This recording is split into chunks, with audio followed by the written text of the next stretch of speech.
55 లక్షల కోట్లు అయితే 10 సంవత్సరాలలో ఒకే ఒక్క నరేంద్ర మోడీ దానికంటే రెండింతల పైన అప్పు చేసిండు.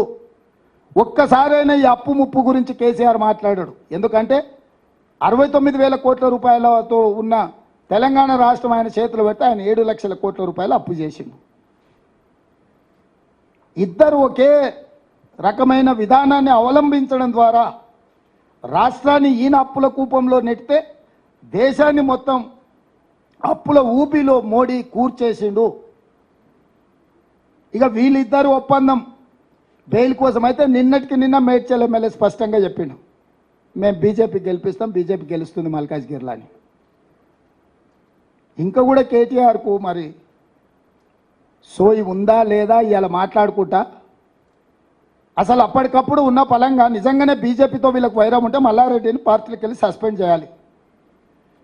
బహిరంగంగా ప్రజల ముందు బీజేపీ అభ్యర్థిని అలై బలై చేసుకొని ఆయనే గెలుస్తాడని ఆయనకు సహకరిస్తుంటే ఆయన అసెంబ్లీ నియోజకవర్గం ఉన్న ప్రాంతంలో మేడ్చల్ ఎమ్మెల్యే మీద చర్యలు తీసుకోకపోను ఈరోజు కేటీఆర్ సమర్థించడం దేనికి సూచన?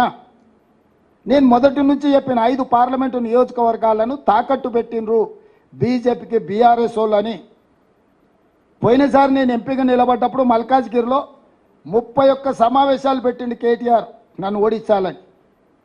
ఇలా ఇప్పటి వరకు ఒక్కటి పెట్టిండు, కార్యకర్తల సమావేశం అని చెప్పి పెట్టి ఆర్ఎల్ఆర్ను పిలిచి నీకు పైసా ఇచ్చేది లేదు, నీకు ఏమైనా ఆస్తి ఉంటే అమ్ముకో అని చెప్పాడు.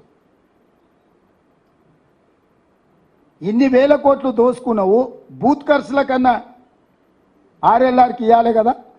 అంటే నువ్వు ఎన్నికలు చేయకు, వదిలేసాయి, ఈటల రాజేందర్ గెలవాలి. ఎక్కడన్నా ఈ మొత్తం ఎన్నికల పర్యటన మొదలైనాక ఈటల రాజేందర్కు వ్యతిరేకంగా ఎక్కడైనా